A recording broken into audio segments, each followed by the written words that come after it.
Chegamos à raiz do problema, os dinossauros. Essa é uma área para mim fascinante. Eu gosto, bom, todas as áreas são fascinantes, mas essa é mais uma das fascinantes. Os dinossauros têm um papel muito especial na minha vida, e não é o Barney, tá? O pessoal conhece o Barney, conhece toda aquela turminha, não é esse o papel dos dinossauros, não.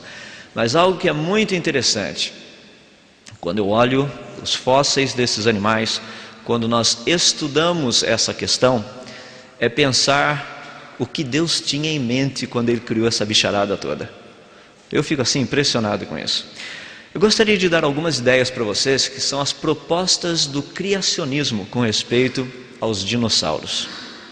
Primeiro, os dinossauros e os seres humanos foram contemporâneos. Nós temos prova disso. Existem razões para crer que dinossauros viveram pelo menos até há alguns séculos atrás. Século XX, por exemplo.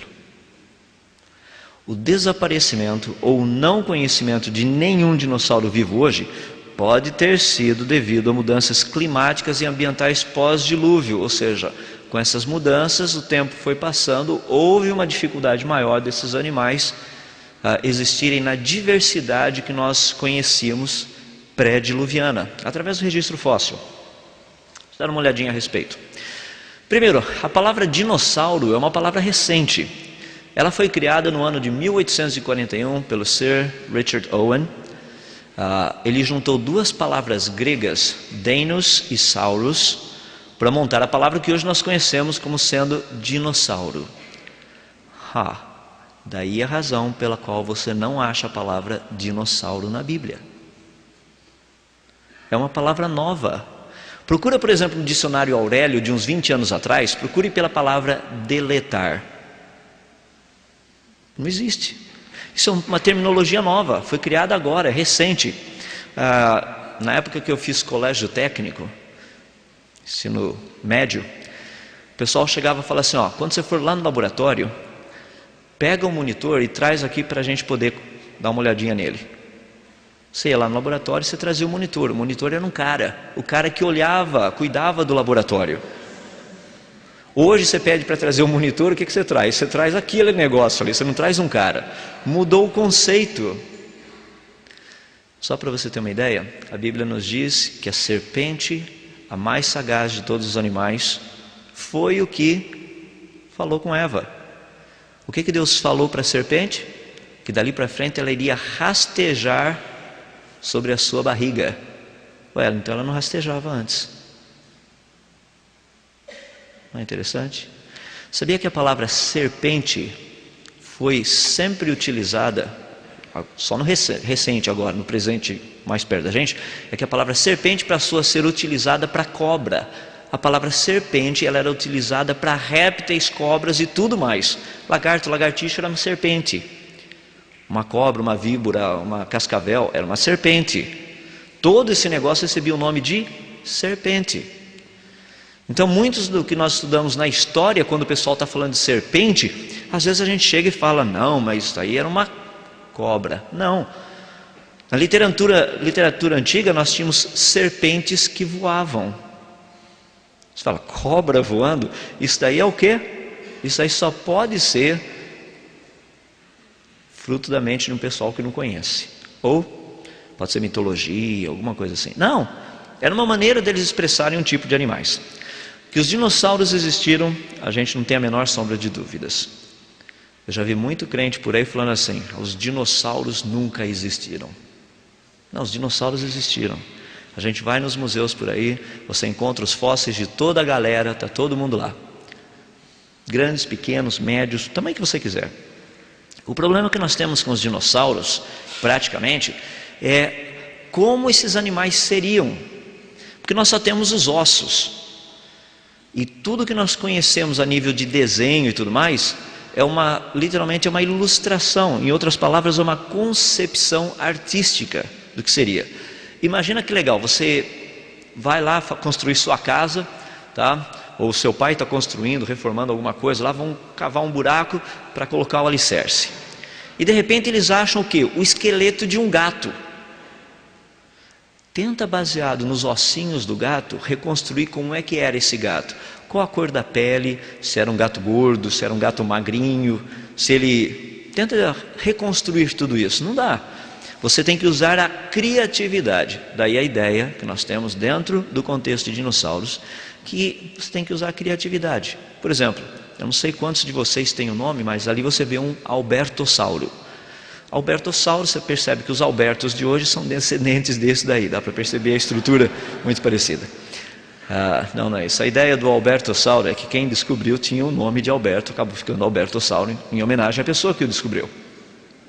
Então dá para ter uma ideia de todo o contexto da concepção artística.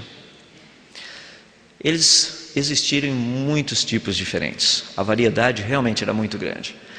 A dificuldade que nós temos é que tem tanto fóssil de dinossauro que o pessoal está começando agora a catalogar e comparar. Porque existem fósseis que são exatamente iguais, mas têm nomes diferentes.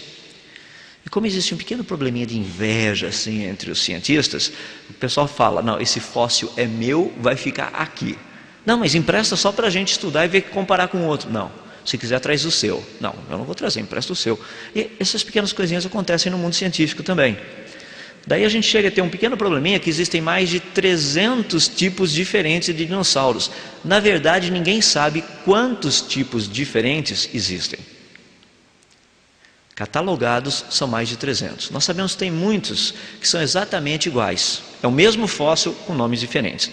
Para vocês terem uma ideia, os menores dinossauros não passavam de mais ou menos uns 30 centímetros de altura. Esses eram os menores. Os maiores chegavam a 24 metros de altura. Os mais levinhos pesavam por volta de mais ou menos 1 quilo, 1,5 quilo. Os um pouquinho mais assim avantajados pesavam 150 toneladas. Então você tem uma variedade muito grande de animais que eram répteis dentro dessa categoria toda. Eles praticamente, só para nível de conhecimento, eles foram divididos em 2 grupos distintos. Nós chamamos de grupo dos saurísquios e grupo dos ornitísquios. Os saurísquios são aqueles que têm um pelvis muito parecido com o de um lagarto. Esse ossinho aqui da parte de baixo, onde juntam as pernas. No caso dos ornitísquios, o pelvis dele é muito parecido com o de ave. Tanto é que o pessoal diz que dos saurísquios é provavelmente onde evoluiu, chegando nos mamíferos. E os ornitísquios são os que evoluíram e se transformaram em aves. Daí vem toda a discussão e toda a briga em cima do contexto. Não vou entrar nos mais detalhes ali, porque eu acho que não é tão importante. Os primeiros fósseis de dinossauros foram encontrados praticamente por volta dos anos 1800, Dr. Gideon Mantell. Ele e a sua esposa Mary Ann. Então o negócio é meio novo, é meio recente a coisa. Esse negócio de fóssil, não tem gente encontrando fóssil por muito tempo. A pesquisa de paleontologia começou cerca de mais ou menos uns 200 anos atrás. O Brasil, por exemplo, é um local, é um país que tem muito na área de fóssil. O Nordeste brasileiro tem uma região chamada Chapada do Araripe. São 165 quilômetros que você tropeça em fósseis, literalmente. Eu estive lá há pouco tempo atrás e tem um rapaz que mora na região, ele trouxe uma caixa de pedrinhas lá. Falou assim, isso é lá na fazenda do meu avô, a gente vai arando assim, tem pedra, você olha assim, você pega uma pedrinha, vira de lado, você vê certinho que tem um fóssil dentro dela, é só quebrar, tem um fóssil lá dentro. O que é interessante é que em todo o Nordeste brasileiro não tem um curso universitário de paleontologia. Dá para perceber a grandeza da mediocridade dos nossos líderes. Como é que pode uma coisa dessa? Os melhores fósseis que nós temos dessa região estão, sabe aonde? Nos museus do mundo afora. Não tem fóssil aqui no Brasil, os melhores são todos lá fora. Um dos fósseis mais conhecidos, por exemplo, que foi encontrado nessa região, é o Santana raptor. É um fóssil muito interessante, porque é raro você encontrar esse tipo de material fossilizado. Por exemplo, pele do animal, que é o que contém isso aí, vasos sanguíneos, que isso aí também contém, um pouco de músculo, tudo isso aí está no fóssil, em um pedacinho do osso.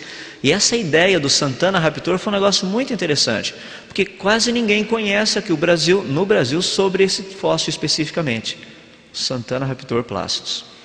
Dá para perceber, falaram até que ele nasceu no Ceará. Eu não sei se tem alguma coincidência a nível do jeitão dele, a parte superior principalmente, vocês dêem uma olhadinha e depois tirem suas próprias conclusões. Fóssil brasileiro. Não é interessante isso? Eu fico assim tão impressionado em ver que todo esse tipo de coisa está aqui para a gente